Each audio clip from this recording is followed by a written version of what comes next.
Aujourd'hui, on va parler d'un pays de 640 000 km² qui a façonné le destin du monde et de l'Europe pendant 2 millénaires.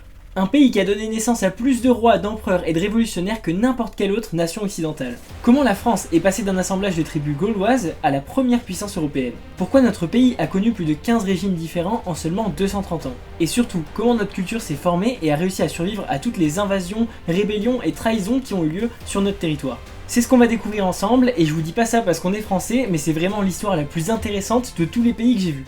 Comprendre notre histoire, c'est comprendre d'où on vient, qui on est, et aussi se rendre compte que l'Europe est en train de décliner, et c'est pour ça que se replonger là-dedans, c'est peut-être même un des meilleurs moyens de nous sauver. On va voir l'histoire de France de A à Z par ordre chronologique, donc ça va être une masterclass, accrochez-vous. C'est le premier épisode de ma série podcast HDF Histoire de France. Donc je compte sur vous pour le partager et aussi me faire des retours en commentaire s'il y a des passages qui vous intéressent particulièrement ou que vous voulez qu'on en discute et tout, il n'y a pas de souci. Si vous voulez soutenir le projet, ça se passe sur Patreon.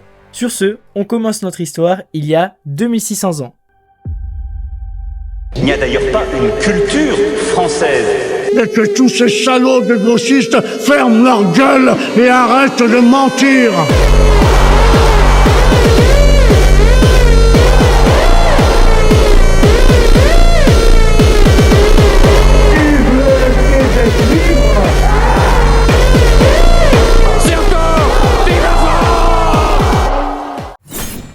Chapitre 1. La Gaule, quand tout a commencé. Le berceau celtique. Imaginez, nous sommes en 600 avant Jésus-Christ. Des marins grecs venus de Phocée débarquent sur les côtes méditerranéennes, ils fondent Massalia, aujourd'hui Marseille. La plus vieille ville de France vient de naître. Pendant ce temps, les Celtes, qu'on appellera Gaulois, occupent déjà le territoire depuis des siècles. Et attention, ces Gaulois, c'est pas les barbares moustachus d'Astérix, c'est une civilisation sophistiquée. Ils inventent le tonneau quand les Romains utilisent encore des amphores, ils inventent aussi le savon, la cotte de maille, le fer à cheval, et leurs forgerons sont les meilleurs d'Europe. Leurs druides maîtrisent déjà les fondations de l'astronomie et pratiquent la médecine de l'époque. Et d'ailleurs, ces Gaulois, ils ont même failli conquérir Rome. C'était en 390 avant Jésus-Christ, un chef gaulois nommé Brennus marche sur Rome avec 30 000 guerriers. Les Romains, terrifiés, se barricadent sur le Capitole, le reste de la ville est pillé, incendié, et pour partir, Brennus exige 1000 livres d'or. Les Romains protestent que les poids servant d'étalons pour peser l'or sont truqués. Brennus jette alors son épée sur la balance en lançant « Vae victis !» qui veut dire « malheur au vaincu ». Et cette humiliation, Rome ne l'oubliera jamais. Mais voilà, le problème des Gaulois, ils sont divisés en une soixantaine de tribus qui passent leur temps à se faire la guerre. Éduan contre Arverne, Sécane contre Ligon, c'est le bordel complet et cette division, elle va leur coûter très cher. La conquête romaine et Vercingétorix. En 58 avant Jésus-Christ, Jules César débarque avec ses légions. Les Éduans, alliés de Rome, l'ont appelé à l'aide. Grosse erreur. En 7 ans, César va soumettre toute la Gaule. Le bilan est effroyable, 1 million de morts, 1 million d'esclaves sur une population de 7 à 10 millions d'habitants. Mais en 52 avant Jésus-Christ, un miracle se produit. Un chef Arverne de 30 ans réussit l'impossible, unifier les tribus gauloises. Son nom, vous le connaissez tous, Vercingétorix. À Gergovie, près de l'actuel Clermont-Ferrand, il inflige à César sa première défaite majeure. 700 légionnaires sont tués, dont 46 centurions. César envisage même de se replier, l'espoir renaît chez les Gaulois. Sauf que Vercingétorix commet ensuite une erreur fatale.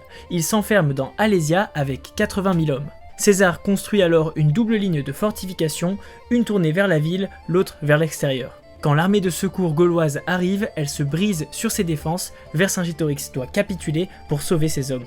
Il sera exhibé à Rome pendant 6 ans et étranglé par la suite dans sa cellule. La Gaule devient romaine et paradoxalement, c'est le début de quelque chose d'extraordinaire, les Gallo-Romains vont créer une civilisation brillante. Le latin va progressivement devenir le français, l'administration romaine va préfigurer le monde médiéval et petit à petit, cette défaite militaire va se transformer en victoire culturelle. Chapitre 2. La naissance de la France chrétienne. Clovis, le coup de génie politique. Faisons un bond de 500 ans, là où l'Empire romain s'est effondré sous les coups des invasions barbares. Les Francs, une tribu germanique venue de l'actuelle Belgique, contrôlent le nord de la Gaule. Leur chef s'appelle Clovis, un descendant de Mérové qui a donné son nom à la première dynastie française, les Mérovingiens. Il a 15 ans quand il prend le pouvoir en 481 et ce gars, c'est un génie politique. D'abord, il élimine méthodiquement tous ses rivaux. Pas dans la dentelle, assassinat, trahison, massacre, il ne doit rester qu'un seul roi des Francs, dit-il. En 486, il écrase Syagrius, le dernier roi des Romains, à Soissons. Dans la même ville, il se passe l'anecdote du vase de Soissons, que vous connaissez peut-être. Un guerrier brise un vase sacré devant Clovis. Un an plus tard, à la revue des troupes, Clovis lui fracasse le crâne d'un coup de hache. Souviens-toi du vase de Soissons. Le message est clair, le roi est au-dessus de tous. Mais le vrai coup de génie de Clovis arrive en 496, à la bataille de Tolbiac contre les Alamans.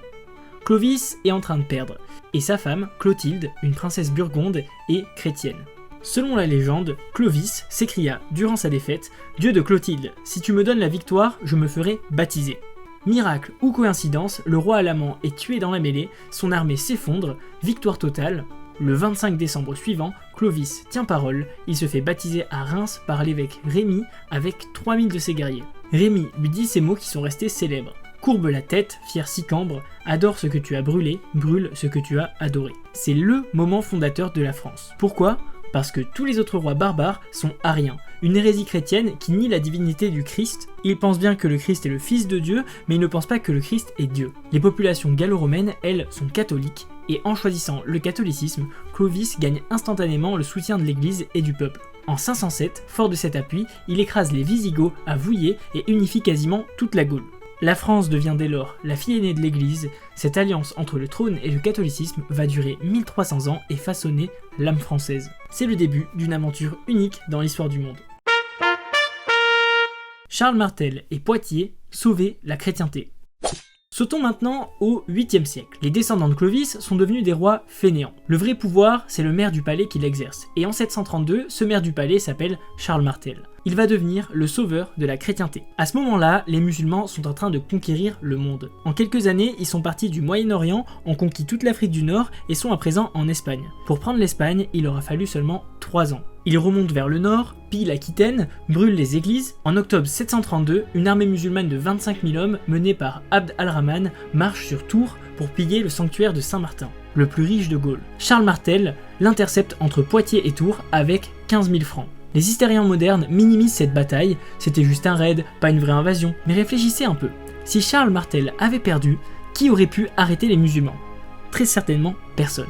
La bataille dure 7 jours, le 7e jour, un samedi d'octobre, les Francs forment ce qu'on appellera le mur de glace, une phalange impénétrable de guerriers en armure. La cavalerie musulmane charge encore et encore, elle se brise sur ce mur, Abd al-Rahman est tué dans la mêlée, les musulmans fuient dans la nuit. Charles devient Martel, le marteau qui a brisé l'expansion islamique. Cette victoire structure encore notre imaginaire aujourd'hui. À ce moment-là, la France, c'est le rempart de la chrétienté face aux invasions. Retenez bien cette idée parce qu'elle va revenir très souvent dans notre histoire. Charlemagne et l'Empire chrétien. Le petit-fils de Charles Martel, c'est Charlemagne. De 768 à 814, il règne 46 ans et va créer le plus grand empire d'Occident depuis Rome. Charlemagne, c'est d'abord un conquérant implacable. Les Lombards en Italie, écrasés. Les Saxons païens en Germanie, soumis après 30 ans de guerre et avec des méthodes brutales comme les 450 Saxons décapités à Verdun en 782. Les Avars, exterminés. Les musulmans d'Espagne, repoussés jusqu'à l'Èbre. Son empire, c'est 1,2 million de km², de l'Èbre à l'Elbe, de la mer du Nord à Rome. À l'époque, il y avait environ 20 millions d'habitants. Et le 25 décembre 800, le pape Léon III pose la couronne impériale sur sa tête. L'Empire romain d'Occident renaît, Charlemagne devient l'égal de l'empereur byzantin. Mais Charlemagne n'est pas qu'un guerrier, c'est un bâtisseur de civilisation. Il lance ce qu'on appelle la Renaissance carolingienne. Création d'écoles dans chaque évêché et monastère, copie systématique des manuscrits antiques, 90% des textes latins qu'on possède aujourd'hui viennent de cette époque. Il lança la réforme d'écriture avec la minuscule Caroline et l'unification de la liturgie chrétienne. Le problème, c'est qu'à sa mort, l'Empire est partagé entre ses petits-fils. En 843, au traité de Verdun, la Francie occidentale devient la France. La Francie orientale devient l'Allemagne. La Lotharingie au milieu sera disputée pendant 1000 ans. Mais les bases sont posées, la France existe. Chapitre 3. La France médiévale, l'âge d'or. Les Capétiens, bâtisseurs de la nation. Changeons de dynastie.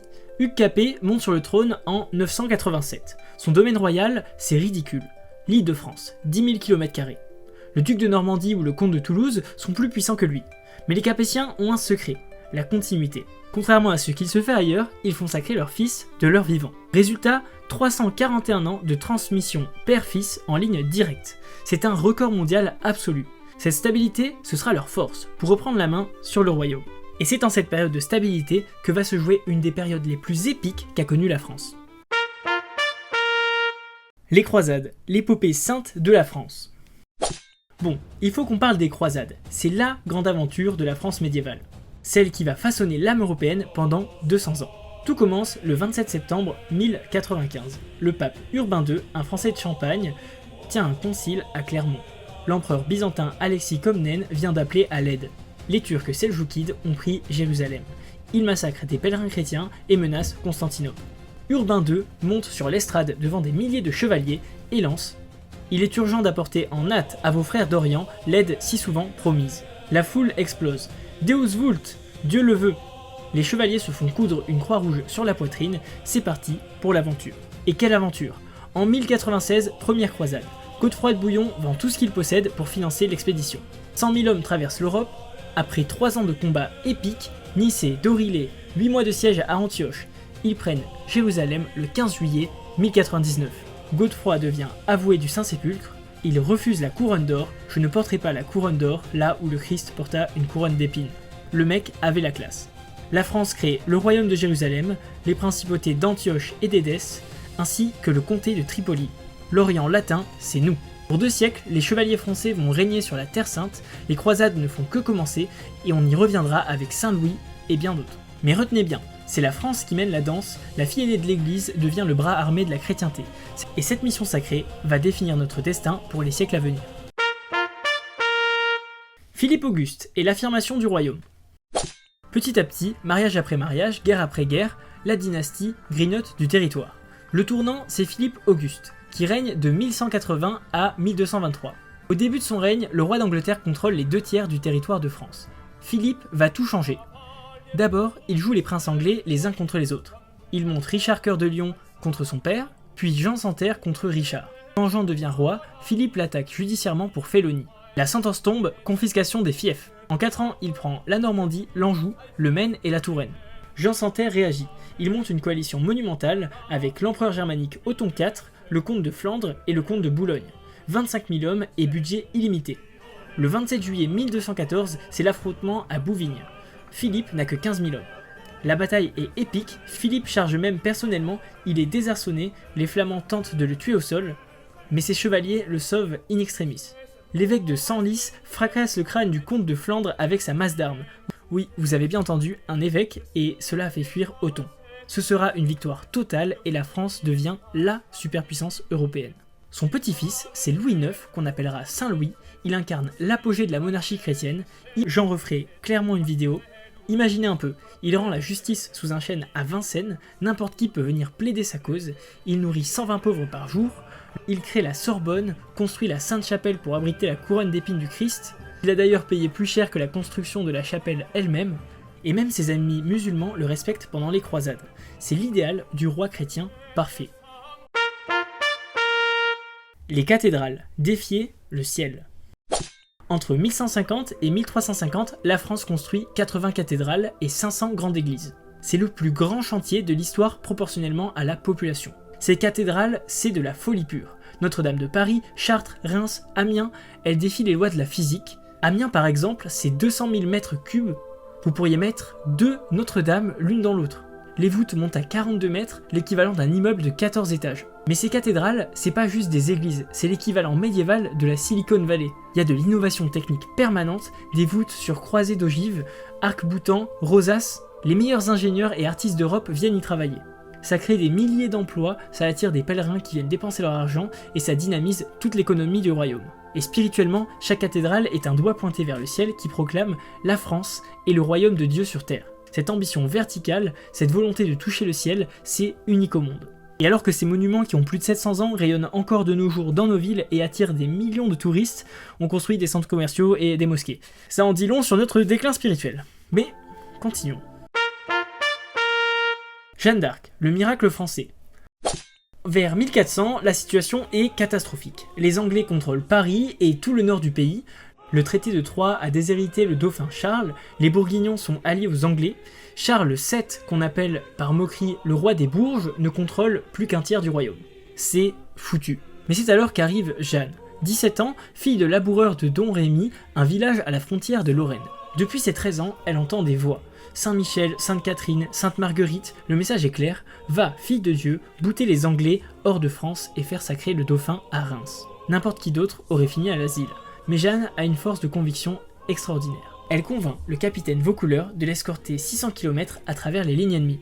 Elle arrive à Chinon, reconnaît Charles VII caché parmi ses courtisans, alors qu'elle ne l'a jamais vu. C'est un premier miracle. Elle lui dit « Gentil dauphin, j'ai nom Jeanne la Pucelle. Le roi des cieux vous mande par moi que vous serez sacré et couronné à Reims. » Charles, sceptique, l'a fait examiner par des théologiens. Verdict, rien d'hérétique. Il lui donne une armure et une petite armée.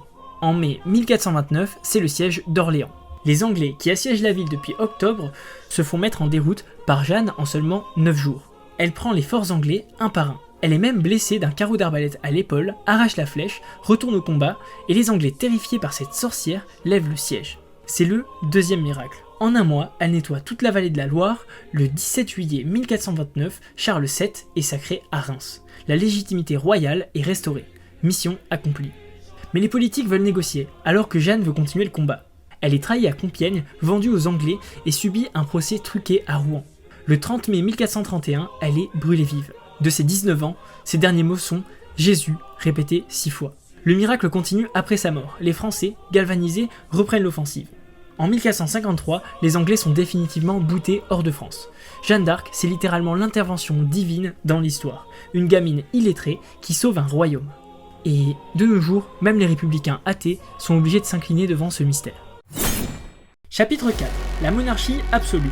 La France domine l'Europe. Les guerres de religion. La déchirure. Au XVIe siècle, la réforme protestante déchire l'Europe.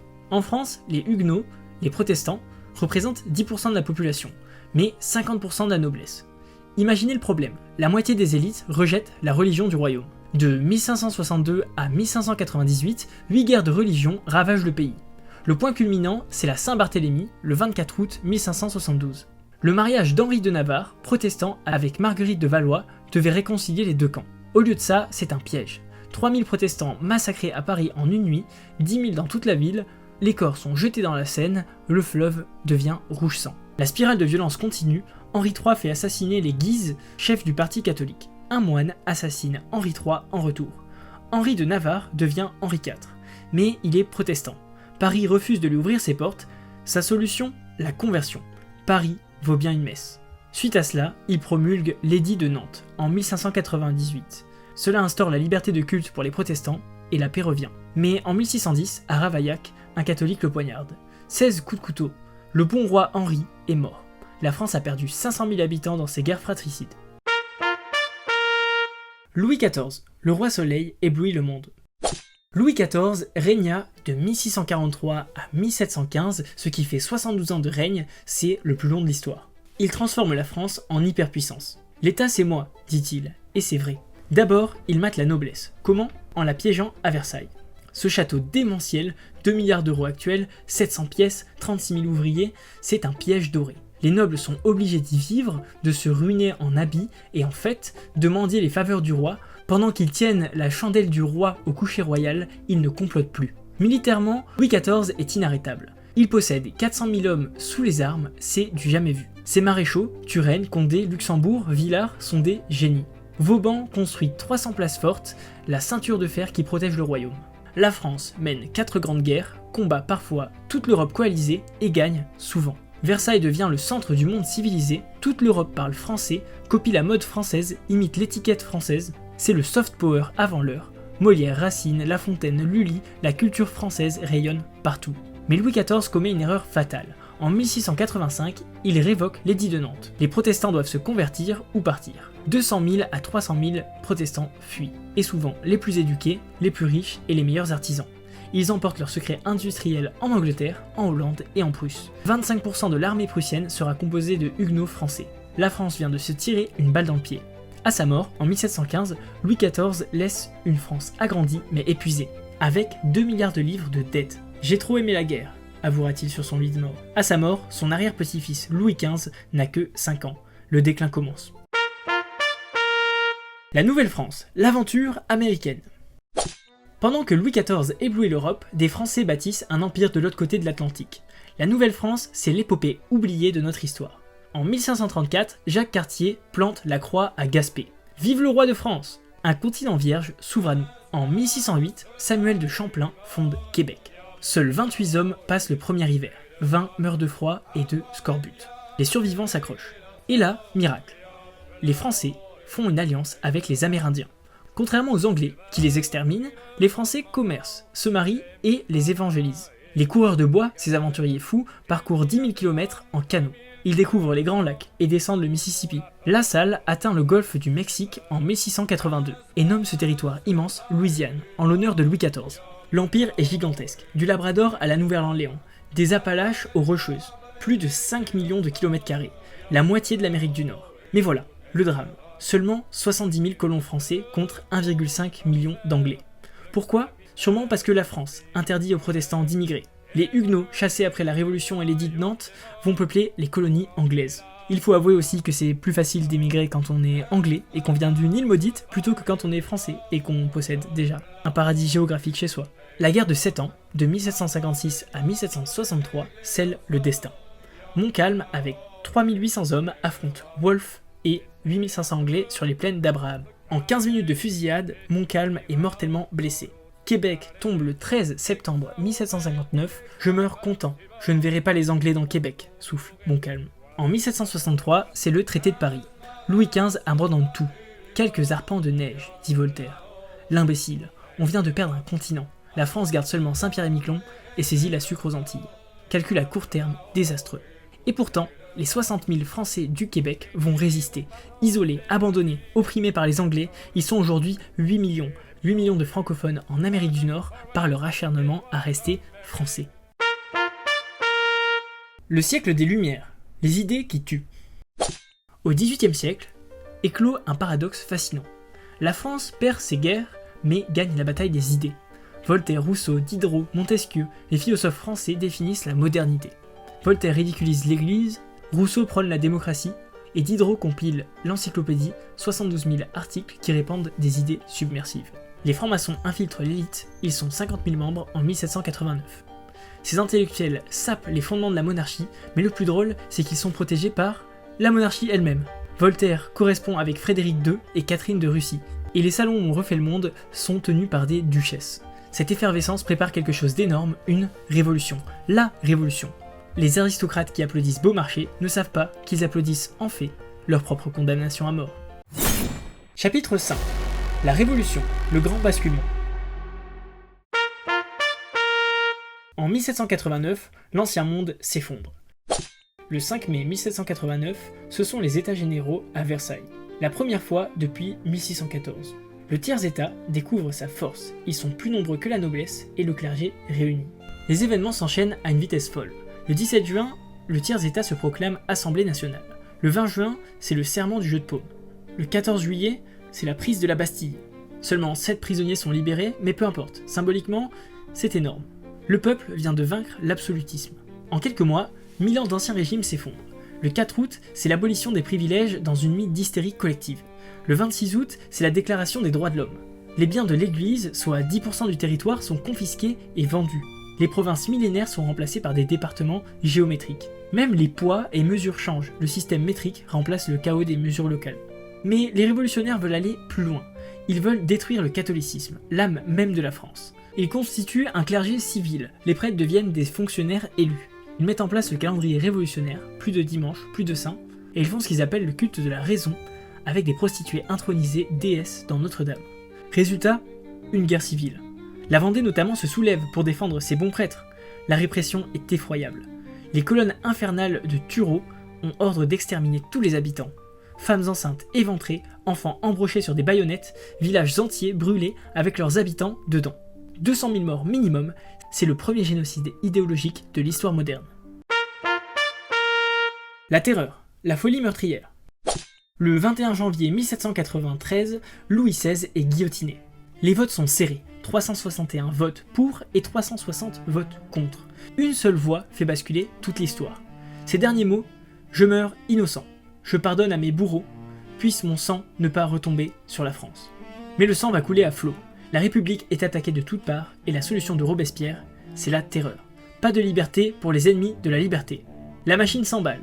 D'abord, on guillotine les aristocrates, puis les girondins modérés, puis les hébertistes ultra-révolutionnaires, puis les dantonistes qui veulent arrêter les massacres. Finalement, Robespierre lui-même finit sur l'échafaud le 28 juillet 1794. La révolution dévore ses enfants, le bilan, 17 000 guillotinés officiellement et probablement 40 000 exécutions au total. À Lyon, on mitraille les condamnés par centaines, à Nantes, on les noie par bateaux entiers. La leçon est claire, les révolutions progressistes finissent toujours dans le sang. Toujours le même schéma. Utopie, fantasme, massacre. Napoléon, ordre et grandeur. Le 9 novembre 1799, un général corse de 30 ans prend le pouvoir par un coup d'État. Napoléon Bonaparte va sauver la France du chaos et la projeter vers la gloire. Napoléon, c'est le génie de la synthèse. Il garde les acquis révolutionnaires, égalité devant la loi, abolition des privilèges, mérite contre naissance, mais il instaure l'ordre. Le concordat avec le pape en 1801 instaure une paix religieuse. Le code civil en 1804 donne les mêmes lois pour tous. Il nomme des préfets depuis Paris et l'État reprend le contrôle. Il fonde les lycées militaires pour former les élites et la France moderne naît dans ce mélange.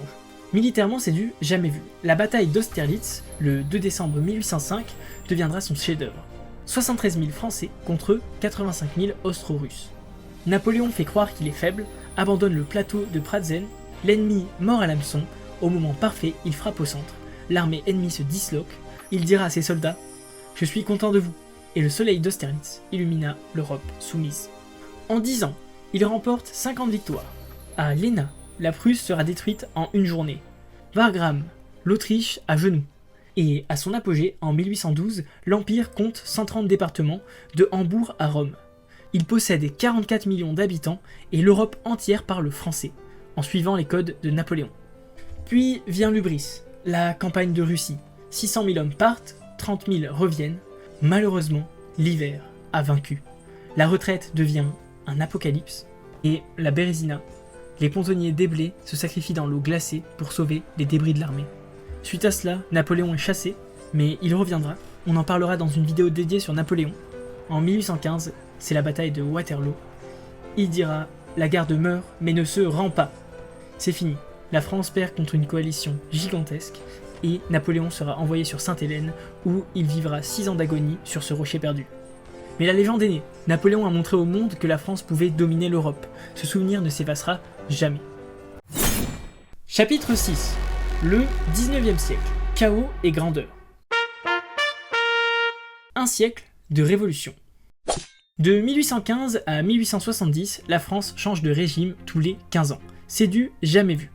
Restauration, monarchie de Juillet, Deuxième République, Second Empire, 7 régimes en 55 ans. Les révolutions s'enchaînent. En 1830, les Trois Glorieuses chassent Charles X. En 1848, la monarchie de Juillet s'effondre en 3 jours. En 1851, c'est le coup d'État de Louis-Napoléon Bonaparte. Napoléon III. En 1870, la défaite de Sedan emporte le Second Empire. C'est pendant la guerre franco-prussienne, celle où on a perdu l'Alsace-Lorraine. En 1871, c'est la première tentative communiste, la Commune de Paris. Elle fait 20 000 morts en une semaine de répression, plus de victimes que les victimes officielles pendant toute la terreur. Alors pourquoi cette instabilité permanente ? Parce que la France est déchirée entre deux visions irréconciliables. Les blancs contre les bleus, les catholiques contre les laïcs. Les monarchistes contre les républicains, cette fracture, née dans la Révolution, empoisonne tout. L'empire colonial, la grandeur retrouvée. Mais pendant que Paris fait des révolutions, la France construit le deuxième empire colonial du monde. En 1830, c'est la prise d'Alger. Et en réalité, c'est le début d'une aventure de 130 ans. L'expansion est fulgurante. Algérie, Tunisie, Maroc, Afrique occidentale et équatoriale, Madagascar, Indochine, Nouvelle-Calédonie. En 1939, l'empire couvre 12 millions de kilomètres carrés et compte 110 millions d'habitants. La justification officielle, c'est la mission civilisatrice. Jules Ferry, Homme de gauche, le père de l'école républicaine assume « Les races supérieures ont le devoir de civiliser les races inférieures ». Toute la gauche y croit. Jaurès lui-même parle du droit de la France à prolonger son action morale dans les colonies. Et contrairement à ce qu'on entend, économiquement, c'est un gouffre. L'Empire coûte bien plus qu'il ne rapporte. Mais il donne à la France un rayonnement mondial et des ressources qui seront cruciales pendant les guerres mondiales. Chapitre 7. Les deux guerres mondiales. L'Apocalypse. 1914-1918, la Grande Saignée. En août 1914, l'Europe devient folle. Un archiduc est assassiné à Sarajevo et cela crée un engrenage fatal.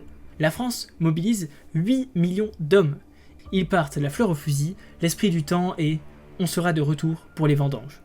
Le réveil est brutal. Le 22 août 1914 devient le jour le plus sanglant de l'histoire militaire française. 27 000 morts en 24 heures. Les pantalons rouges Garance sont des cibles parfaites pour les mitrailleuses allemandes. En septembre 1914, c'est le miracle de la Marne. Les Allemands sont à 40 km de Paris, Joffre lance tout ce qu'il a, les taxis parisiens transportent les renforts, les Allemands reculent et le front se fige en 700 km de tranchées de la mer du Nord à la Suisse. Puis, c'est la bataille de Verdun. Du 21 février au 18 décembre 1916, 302 jours d'enfer. Le premier jour, 1 million d'obus en 10 heures. Des collines entières sont rasées, la terre est retournée sur 10 mètres de profondeur et les hommes deviennent fous sous ce déluge d'acier. Pétain organise la défense. Ils ne passeront pas. La voie sacrée, une seule route, 6000 camions par jour. La Noria, les divisions tournent pour ne pas craquer. Au fort de Douaumont, on se bat pour chaque mètre. Et le commandant Raynal résiste 7 jours sans eau au fort de Vaux. Le bilan de Verdun, c'est 700 000 victimes. 163 000 Français sont morts, 143 000 Allemands, pour rien. Les lignes n'ont simplement pas bougé. La France sort victorieuse le 11 novembre 1918, mais exsangue. 1,4 million de morts, 4 millions de blessés, 600 000 veuves, des régions entières dévastées, une génération sacrifiée. Et les Français diront plus jamais ça. Mais malheureusement, vous savez ce qui arrive ensuite. 1940, l'humiliation. En mai 1940, Hitler lance ses panzers sur la France. Pas par la Belgique comme prévu, mais par les Ardennes, réputées infranchissables. En 6 semaines, c'est plié. L'armée française, première du monde sur le papier, s'effondre comme un château de cartes. 100 000 morts, 2 millions de prisonniers. Comment est-ce possible ? Le problème, c'est que l'état-major français préparait la guerre de 1914. Ligne Maginot, guerre de position. Les Allemands font la guerre de 1940. Blitzkrieg, guerre de mouvement. Le 22 juin 1940, c'est l'armistice. Dans le même wagon où l'Allemagne avait capitulé en 1918. Hitler savoure sa revanche. La France est coupée en deux. Zone occupée au nord, État français de Vichy au sud. Et Vichy, parlons-en. Pétain, le héros de Verdun, devient le fossoyeur de la République. Je fais don de ma personne à la France. En réalité, il fait don de la France à Hitler. Il engage une collaboration active. Il crée un service du travail obligatoire, 650 000 Français sont envoyés en Allemagne, et au total, 76 000 Juifs sont déportés et assassinés. La résistance, l'honneur dans la défaite. Le 18 juin 1940, depuis Londres, une voix s'élève. C'est le général de Gaulle. La France a perdu une bataille. Elle n'a pas perdu la guerre. Au début, ils sont une poignée de résistants. Mais à la fin, ils seront plus de 400 000 FFI. La résistance, c'est d'abord des actes isolés. Couper un câble téléphonique, cacher un aviateur anglais, distribuer un tract, puis ça s'organise. Combat, libération, franc-tireur. Jean Moulin unifie tout ça dans le Conseil national de la résistance. Le prix est effroyable, 30 000 fusillés, 75 000 déportés qui ne reviendront pas, les représailles sont terribles. Oradour-sur-Glane, notamment, est un massacre de 642 civils par une compagnie SS. Le 10 juin 1944, les femmes et les enfants sont brûlés vifs dans l'église. Mais grâce à la résistance, la France peut s'asseoir à la table des vainqueurs en 1945. De Gaulle entre dans Paris libéré le 25 août 1944, la France retrouve son honneur. J'aimerais ajouter quelques détails importants. On nous parle souvent du méchant Pétain et du gentil de Gaulle. Mais il faut savoir que les deux se sont respectés jusqu'à la fin de leur vie. Il y a quelques dizaines d'années, on enseignait l'histoire de la Seconde Guerre mondiale un petit peu différemment. On parlait de la théorie de l'épée et du bouclier. De Gaulle et la résistance auraient été l'épée contre les Allemands, et la République de Vichy aurait été un bouclier qui aurait protégé la France, et même par moments les Juifs français, d'un destin qui aurait pu être encore plus funeste. On aura l'occasion d'en reparler, c'était juste une aparté, on reprend. En plus de ça, il faut savoir que les communistes, aujourd'hui champions autoproclamés de la résistance, n'y sont entrés qu'après l'invasion de l'URSS en juin 1941. Avant, il collaborait. Maurice Thorez avait déserté, l'humanité négociait avec les nazis pour reparaître. En bref, la mémoire sélective c'est pratique, tout n'est pas une question de méchant, gentil, résistant, pas résistant, on aura l'occasion d'en reparler sur cette chaîne. Chapitre 8. La guerre froide et le communisme. Le PCF, 5e colonne de Moscou. À la sortie de la guerre, le PCF, Parti communiste français, a 28% des voix. C'est le premier parti de France. Et c'est normal, ils se sont rachetés une virginité dans la résistance. Même si ils y sont entrés tardivement. Mais en 1947, rideau de fer oblige, ils sont virés du gouvernement. Et là, ils montrent leur vrai visage. Grève insurrectionnelle de 1947 à 1948, les ports bloqués pour empêcher l'aide Marshall d'arriver, le Paris-Tourcoing déraille, 21 morts, l'ordre de Moscou, saboter la reconstruction de la France. Le Parti communiste n'est pas un parti français, c'est une succursale du Kremlin. Maurice Thorez le dit sans complexe, si l'armée rouge devait poursuivre l'impérialisme jusqu'à Paris, les travailleurs français l'accueilleraient en libératrice. Traduction, en cas de guerre, ils trahiraient la France. Ils soutiennent tous les crimes soviétiques. C'est une longue tradition française du Parti de l'étranger. En 1956, les chars écrasent Budapest, le PCF applaudit. En 1968, Prague, pareil. En 1979, l'Afghanistan, rebelote. À chaque fois, la même excuse, c'est pour défendre le socialisme. Les intellectuels de gauche sont complices. Sartre déclare « Tout anticommuniste est un chien ». Aragon écrit des poèmes à Staline. Il savait pour le goulag, il s'en foutait. L'idéologie communiste avant tout. De Gaulle, ni Washington ni Moscou. Face aux deux blocs, américains ou russes, De Gaulle choisit une troisième voie, l'indépendance. En 1960, c'est la première bombe atomique française. Le message, on a besoin de personne pour nous défendre. En 1966, coup de tonnerre, la France sort du commandement intégré de l'OTAN. De Gaulle vire 26 000 soldats américains du territoire, la France n'est pas le supplétif des États-Unis. Il développe la doctrine de dissuasion tous azimuts. On peut frapper n'importe qui, y compris les Américains s'ils nous envahissent. Il reconnaît la Chine de Mao, critique la guerre du Vietnam, stocke de l'or pour contrer l'hégémonie du dollar. Cette politique d'indépendance, c'est ce qui a permis à la France de garder son rang. Ni vassal de Washington, ni esclave de Moscou. Une voie libre dans un monde bipolaire. Malheureusement, cette grandeur, on l'a perdue depuis. La décolonisation, la fin d'un monde. Pendant ce temps, l'empire colonial s'effondre. En 15 ans, tout disparaît. Ça commence par l'Indochine, Dien Bien Phu, le 7 mai 1954. 57 jours de siège, 3000 morts, 10 300 prisonniers, dont seuls 3300 reviendront. Et le pire, on abandonne nos alliés vietnamiens aux communistes. En 1956, c'est au tour du Maroc et de la Tunisie de devenir indépendants. En 1960, en seulement un an, c'est 14 pays d'Afrique noire d'un coup. Puis il reste l'Algérie. Celle-là, c'est pas une colonie, c'est 3 départements français, avec plus de 1 million de pieds noirs, les Français d'Algérie. Le conflit va durer 8 ans, avec environ 300 000 morts. Malgré les succès militaires français, De Gaulle décide de lâcher l'Algérie. Il ironisera en privé en disant qu'il ne veut pas que son village Colombey les deux églises devienne Colombey les deux mosquées. À la fin du conflit, en 1962, c'est 1 million de Français qui fuient en catastrophe. Les pieds noirs qui sont là depuis plusieurs générations, les 110 000 juifs français depuis 1870, mais aussi les travailleurs espagnols et italiens. Tous partent avec une valise. Mais le pire, ce sont les harkis, 250 000 Algériens qui se sont battus pour la France. Paris interdit de les rapatrier. 60 000 à 80 000 sont massacrés par le FLN en Algérie. Finalement, il y a trop de choses à dire sur ce sujet, donc on en refera une vidéo, c'est sûr. Une page se tourne, c'en est fini des colonies, mais malheureusement, pas des problèmes. Chapitre 9. La trahison des élites. Petit disclaimer, on va parler d'événements récents. Donc, il est fort probable que mon point de vue sur ces événements et votre point de vue sur ces événements ne soient pas le même. Si c'est le cas, n'hésitez pas à regarder la vidéo bien jusqu'à la fin et à me marquer en commentaire les différentes remarques que vous pourriez avoir. Voilà, je lirai vos commentaires avec attention et puis j'y répondrai. On continue. Mai 68, le poison dans les veines. Mai 68, on vous le vend sûrement comme une libération, en vérité c'est le début de notre déclin. Des étudiants bourgeois qui n'ont jamais connu la guerre ni la misère décident de tout casser. Ils ont des slogans comme « Il est interdit d'interdire »,« Jouir sans entrave »,« CRS égale SS ». Plus de 10 millions de grévistes paralysent le pays. De Gaulle disparaît 24 heures, c'est la panique totale. On croit que c'est la révolution, puis il revient, dissout l'Assemblée, son parti gagne les élections, mais le mal est fait. Les 68ards ont gagné la guerre culturelle. Ils ont pris le pouvoir dans les médias, l'éducation, la culture, et le résultat, explosion des divorces multipliés par 4, effondrement de la natalité, drogue, pornographie, relativisme moral, la famille traditionnelle est explosée, l'autorité détruite. Ces gens qui crachaient sur la France sont devenus ministres, directeurs de journaux, présidents d'universités, ils ont formaté 2 générations, leur héritage, on le paie aujourd'hui. Maastricht, la capitulation.